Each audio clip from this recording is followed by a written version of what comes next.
Há muito tempo eu tenho como principal foco das minhas atividades a promoção do bem-estar e do florescimento humano.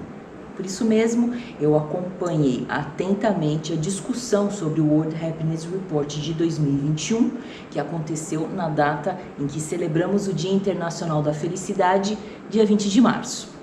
A pesquisa, que é uma iniciativa da Organização das Nações Unidas e uma parceria com o Instituto Gallup, é o maior estudo global da felicidade do mundo.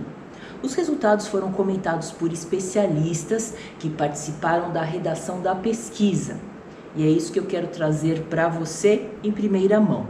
Pesquisar a felicidade em meio a uma pandemia não é uma tarefa fácil, mas é fundamental, pois nos mostra os caminhos para a resiliência, para a superação e para a esperança. John Helliwell, um dos autores do relatório, diz que os pesquisadores se surpreenderam ao perceber que ao longo da pandemia a avaliação da satisfação com a vida se manteve razoavelmente estável, embora houvesse oscilação entre emoções positivas e negativas. Bom, em seus comentários preliminares, ele atribuiu isso a dois fatores principais: o quanto você acredita no apoio dos outros, o quanto você acredita nas instituições do seu país. A pesquisadora Karine Okabe citou alguns fatores que protegeram a satisfação com a vida durante a crise. Do ponto de vista psicológico, foram preponderantes a gratidão, a garra ou grit e o flow, isto é, fazer atividades que promovam o flow. E aqui eu queria explicar um pouquinho o que é isso. Gratidão é reconhecer que você foi o beneficiário de alguma coisa boa e se mostrar agradecido por isso. A garra ou grit, em inglês, é a paixão, é a persistência sustentada aplicadas para alcançar um objetivo de longo prazo. E o flow ou fluxo é um estado no qual ficamos totalmente imersos na atividade que estamos fazendo e que nos oferece um nível de desafio que iguala a nossa competência para lidar com esse desafio. É uma oportunidade de usar intensamente as suas forças e de poder contar com a energia, o bem-estar e o crescimento que isso nos traz. Esses conceitos têm sido trabalhados pela psicologia positiva já há alguns anos e são também conceitos que eu trabalho nos meus treinamentos e nos meus livros. Agora, porém, sua importância pode ser vista num novo patamar. Naquele que provavelmente foi o ano mais desafiador que essa geração já enfrentou até agora, as pessoas que conseguiram fazer uma avaliação positiva de suas vidas apoiaram-se principalmente na gratidão, na garra e no flow. Prosseguindo as discussões sobre o World Happiness Report, Jean Emmanuel Deneve apresentou destaques relacionados ao trabalho durante a pandemia. Muito interessante. Entre o que mais me chamou a atenção, temos a seguinte constatação: o impacto negativo do desemprego aumenta 40% se estiver associado à solidão. Além disso, 3 fatores se destacaram na satisfação com o trabalho. Durante a pandemia, as pessoas mais satisfeitas sob o ponto de vista profissional foram aquelas que tinham bons relacionamentos profissionais, incluindo aí gerentes, chefes que dão apoio. Foram também aquelas que estavam em empresas que oferecem mais flexibilidade e que nutrem algo muito importante, que é o senso de pertencimento dos seus funcionários. No que diz respeito à satisfação com um trabalho, esses fatores aparecem com mais força do que a renda e o salário.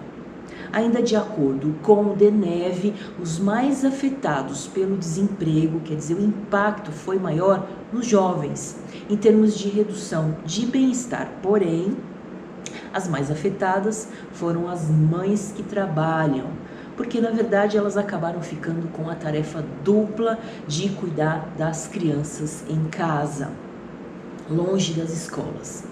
Outra conclusão muito importante, que é uma fonte essencial da resiliência, são as políticas de proteção ao trabalhador. E entre os aprendizados para o futuro do trabalho, algumas perguntas precisam ainda ser respondidas. Por exemplo, o trabalho remoto ficou para ficar, mas como evitar a erosão do capital social, da troca entre as pessoas e também do capital intelectual?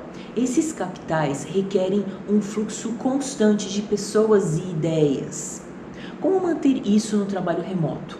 O que vai acontecer com os jovens que estão ingressando no trabalho de agora, já nesse formato? Vão se voltar mais para quê? Para segurança, estabilidade, ou vão buscar um propósito? Essas respostas vão influir decisivamente no futuro do trabalho. Continuando a discussão, o economista Jeffrey Sachs falou sobre o ranking da felicidade, que é composto com base nos resultados do World Happiness Report. No ranking de 2021, a Finlândia aparece de novo em primeiro lugar pela 4ª vez consecutiva. E o Brasil, depois de cair 9 posições, vai parar no 41º lugar. Por que será que isso aconteceu? A análise dos principais indicadores da satisfação com a vida durante a pandemia pode nos dar algumas pistas. Em primeiro lugar, o indicador que mais se destacou foi poder contar com os amigos. Depois temos liberdade, confiança nas instituições, generosidade sob a forma de doações, renda e percepção da corrupção. Também é importante destacar que o modo como os países estão enfrentando a pandemia exerceu um papel crucial no nível de felicidade das suas populações. É o caso, por exemplo, da Nova Zelândia, da Austrália e da China, que subiram de posição no ranking deste ano. O êxito de muitos países asiáticos ao lidar com a pandemia, um êxito maior do que o que foi obtido pelos Estados Unidos, Europa e América Latina, foi, por sinal, um dos temas discutidos pelos especialistas do World Happiness Report. Para mim, um dos assuntos mais importantes. Por que houve mais mortes por Covid nesses países do que na Ásia? O que podemos aprender com isso?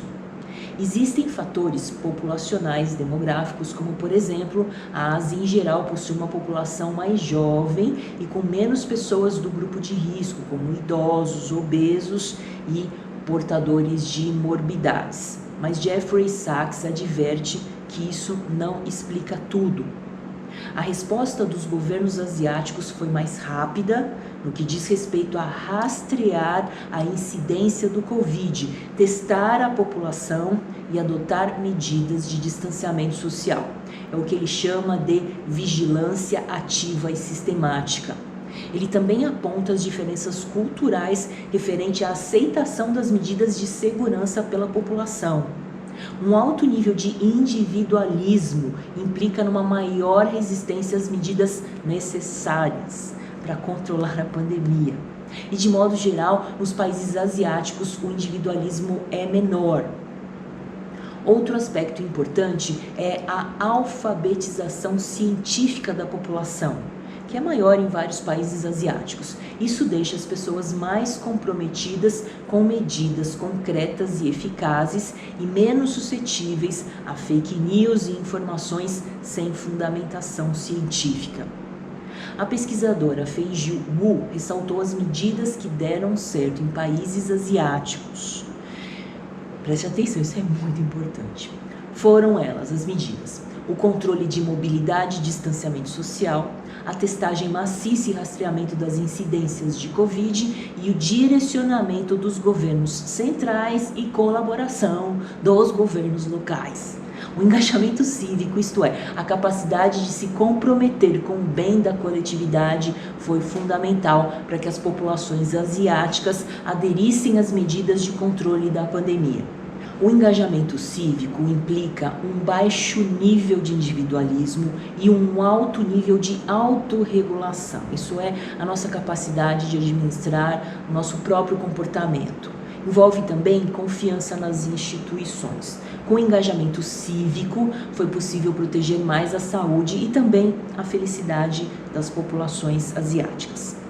Por fim, quais as lições que podemos aprender com a pandemia?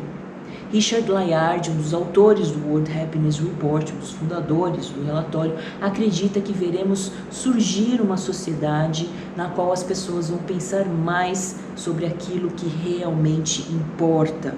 E o que importa é a saúde e os relacionamentos. Layard afirma que os políticos que apoiarem essas necessidades terão mais apoio popular. Ele também apresentou o conceito do well-being, na verdade do well-be, que é o Adjusted Life, ou well-be's com Y no final. São os anos de vida ajustados ao bem-estar. O bem-estar que uma pessoa experimenta ao longo de um ano é o seu ano well-be. Em média, se um ano de vida é perdido, 7 anos well-be, 7 anos e meio, na verdade, são perdidos. Governantes devem ter como meta o aumento do well-be, diz Layard. Inclusive, para que possamos ter mais chances de superar desafios como este que enfrentamos agora. Esta edição do World Happiness Report, conduzida em um ano de pandemia, foi em muitos aspectos um marco, pois mostrou que tudo aquilo que a psicologia positiva vem estudando, como o bem-estar, a gratidão, o grit, a garra, o senso de pertencimento, a generosidade, a autorregulação, o flow, os relacionamentos positivos, a felicidade e as diferentes formas de engajamento, em especial o engajamento cívico, promovem não só o florescimento, eles promovem a vida. Foi um prazer compartilhar todas essas informações com você. Até mais.